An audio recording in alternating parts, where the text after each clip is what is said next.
Siz hech qachon ko'chada qolganmisiz? Boshingiz ustida tom, cho'ntagingizda bir tiyin yo'q. Faqat yomg'ir va sovuq shamol hamrohingiz bo'lganda inson nimalarga qodirligini bilasizmi? Men o'sha tunda shunchaki boshpana izlagandim. Eski dugonam Dilnozaning eshigini qoqqanimda, bu eshik nafaqat issiq uyga, balki mening hayotimni ostin-ustun qilib yuboradigan do'zaxiy ehtirosga ochilishini tushimda ham ko'rmagandim. Dushxonadagi bug' begona erkakning nafasi va dugonamning bir qadam narida ekanligi. Bu hikoya xiyonat haqida emas, bu tubsizlikka qulash haqida. Tinglang, bu mening iqrorim. 2023-yilning kuz oqshomi edi. Oktyabr oyining oxirgi shanbasi. Erimdan ajrashganimga roppa-rosa yarim yil bo'ldi. O'sha kunni, o'sha sovuq vidolashuvni har kuni tushimda ko'raman. Stol ustida qoldirilgan kalitlar. Uning orqasiga qaramay chiqib ketishi. Uy ichidagi o'lik sukunat. U ketdi.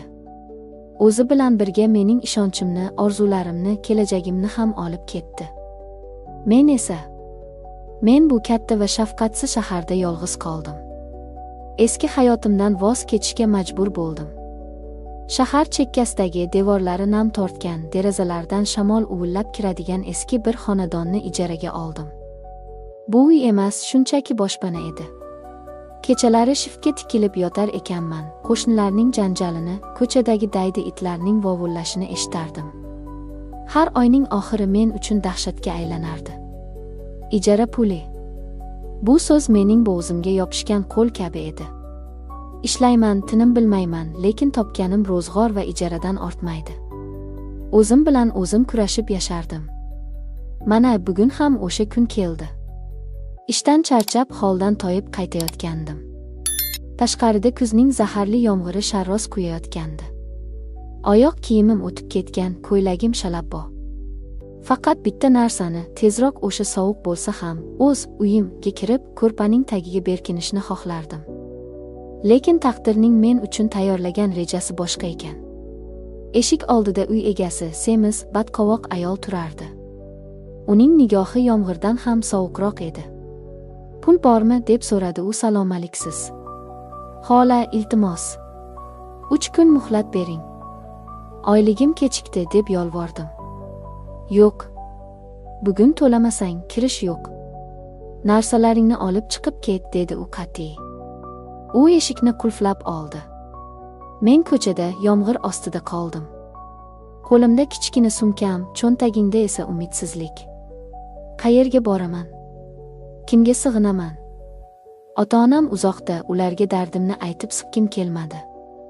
Qaltirab telefonimni oldim. Kontaktlar ro'yxatini titkiladim. Ko'zim bir ismga tushdi. Dilnoza. Bolalikdagi dugonam. Yillar davomida gaplashmagan, har xil yo'llardan ketgan dugonam. U boy badavlat oilaga kelin bo'lganini eshitgandim. Ikkilandim. G'ururim yo'l qo'ymasdi. Lekin sovuq suyak-suyagimdan o'tib ketgandi. Qo'ng'iroq qildim. Uzoq gudoklar. Ko'tarmasa kerak deb o'yladim. Alo. Tanish, lekin biroz begonalashgan ovoz eshitildi. Dilnoza. Bu menman. Iltimos, yordam ber.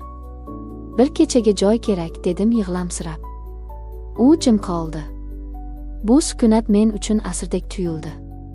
So'ng qisqa javob berdi, kel. Manzilni tashlayman. Dilnozaning uyiga yetib borganimda o'zimni xuddi boshqa sayyoraga tushgandek his qildim. Shahar markazidagi hashamatli ko'p qavatli uy. Liftning o'zi mening ijaraga olgan uyimdan toza va yorug' edi. Eshikni Dilnoza ochdi. U o'zgargan edi. Yuzida o'ziga bo'lgan ishonch, kiyimlarida did, harakatlarida aslzodalarga xos viqor bor edi. Kir dedi u jilmayib. Bu tabassumda eski qadrdonlik ham, biroz achinish ham bor edi. Ichkariga qadam qo'yganimdan boshlab nafasim tiqilib qolgandek bo'ldi. Hamma narsa yaraqlagan, yo'lakda qimmatbaho gullar, devorlarda rasmlar. Havoda qimmatbaho atir va yangi damlangan qahva hidi taralgandi. Uning hayoti muvozanatda, hamma narsa joy-joyida ekanligi shundoq sezilib turardi. Mening hayotim esa shunchaki vayrona edi. Biz oshxonaga o'tdik. Dilnoza menga issiq qahva va shirinliklar qo'ydi. Hayot qiyin, dedi u piyolani uzatib ko'zlarimga tikilib. Lekin har bir qiyinchilikdan keyin yengillik keladi. Men hali o'sha yengillikni topolmadim, dedim achchiq jilmayib. U menga diqqat bilan qaradi. Ko'zlarida ortiqcha savol yo'q edi, faqat tushunish bor edi. U mening shalabbo kiyimimga, qaltirayotgan qo'llarimga qaradi. Yomg'irda qolibsan, muzlab ketibsan. Yur, dush qabul qilib ol, dedi u muloyim ovozda. Yengil bo'lasan. Dush qabul qilish. Bu taklif menga xuddi jannatga kirish taklifidek eshitildi. Issiq suv, toza xona. Men bunga qanchalar muhtoj edim. Dilnoza meni keng va yorug' yuvinish xonasiga boshlab kirdi. Mana sochiq yangi xalat. Bemalol yuvinaver. Men yotoqxonada bo'laman, dedi-yu chiqib ketdi. Dushxonada yolg'iz qoldim. Ko'zguga qaradim.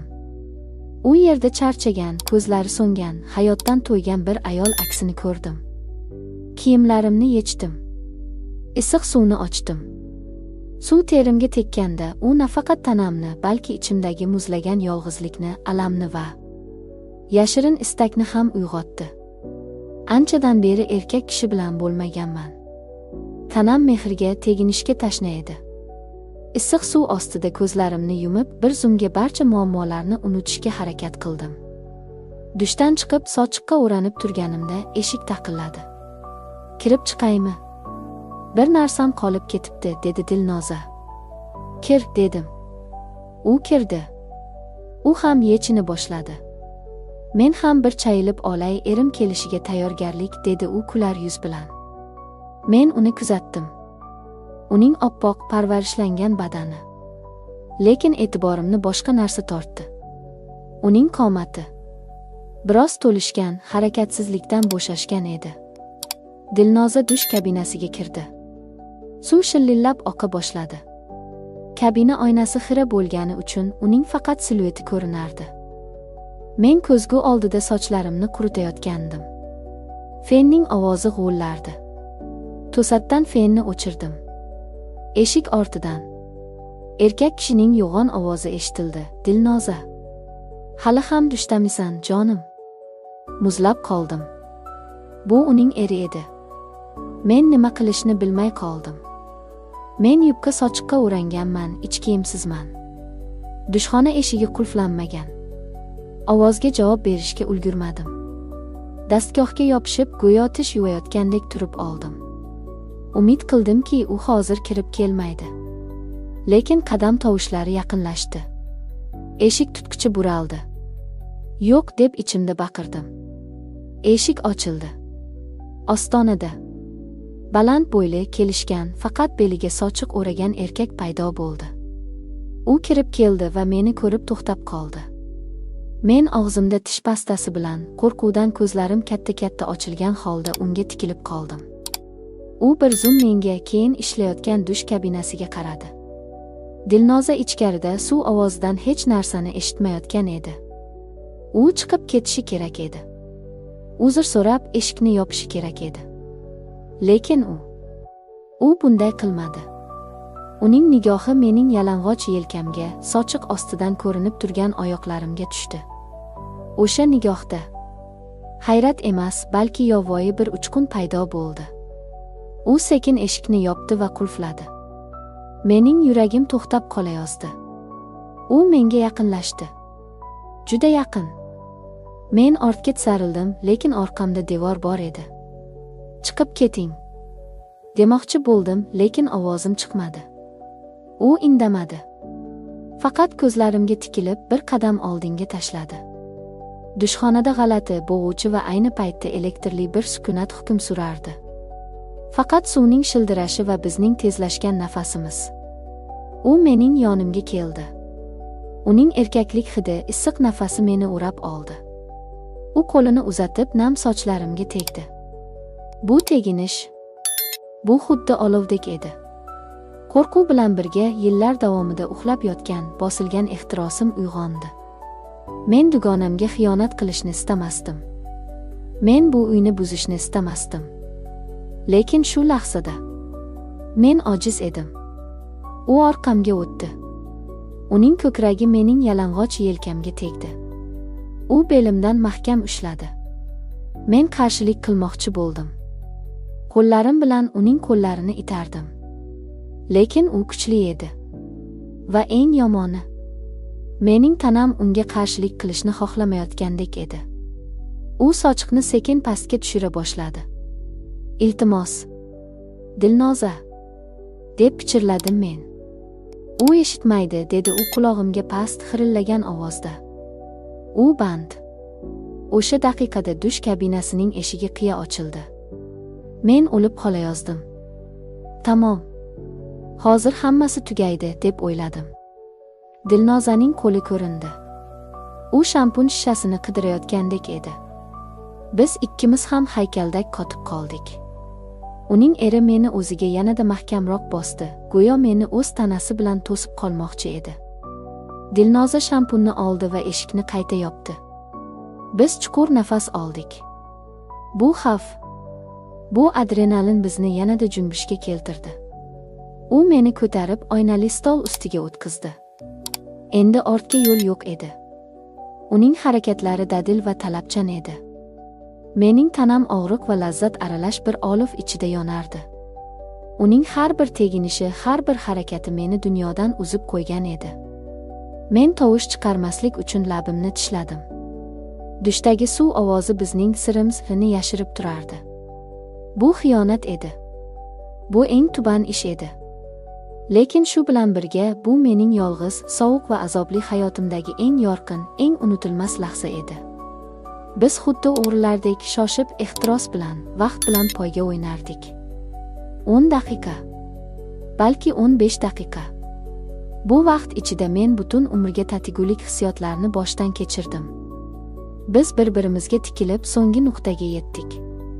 Uning nafas olishi og'irlashdi, men esa holsizlanib uning yelkasiga boshimni qo'ydim. Suv ovozi o'chdi. Bu signal edi. Biz tezda ajraldik. U chaqqonlik bilan sochiqni beliga o'radi va eshikni ochib tashqariga chiqib ketdi. Men titrayotgan qo'llarim bilan sochiqni o'ranib, yana ko'zgu oldiga qaytdim.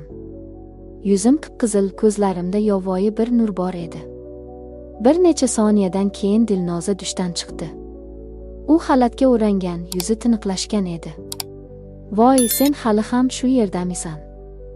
Sochingni quritib bo'ldingmi?" deb so'radi u beparvo. Men unga qaradim. U hech narsani bilmasdi. Uning eri hozirgina shu yerda men bilan nimalar qilganini xayoliga ham keltirmasdi. "Ha, quritayapman", dedim zo'rg'a. Ovozim o'zimga begona tuyuldi. O'sha kecha men mehmonxonadagi divanda yotdim. Uxlay olmadim. Tanadagi hislar, vijdon azobi va qo'rquv meni tinch qo'ymasdi. Ertalab tong otganda men sekin narsalarimni yig'ishtirdim va Dilnoza uyg'onmasdan uydan chiqib ketdim. Stol ustiga qisqa xat yozib qoldirdim: "Rahmat hammasi uchun. Men ketdim. Hozir." Oradan vaqt o'tdi. Men yana o'sha eski hayotimga qaytdim. Ijara sarsonman. Lekin o'sha tun, u mening xotiramda mangu muhrlanib qoldi. Men dugonamning yuziga qanday qarayman? Bilmayman. Bu voqea menga bir narsani o'rgatdi. Inson har doim ham o'zini nazorat qila olmas ekan. Ba'zan sharoit, yolg'izlik va bir lahzalik zaiflik bizni shunday jar yoqasiga olib keladiki, undan qaytishning iloji bo'lmaydi. Bu mening sirim. Bu mening gunohim. Va bu mening eng shirin xatoim. E'tiboringiz uchun rahmat. O'zingizni va yaqinlaringizni ehtiyot qiling.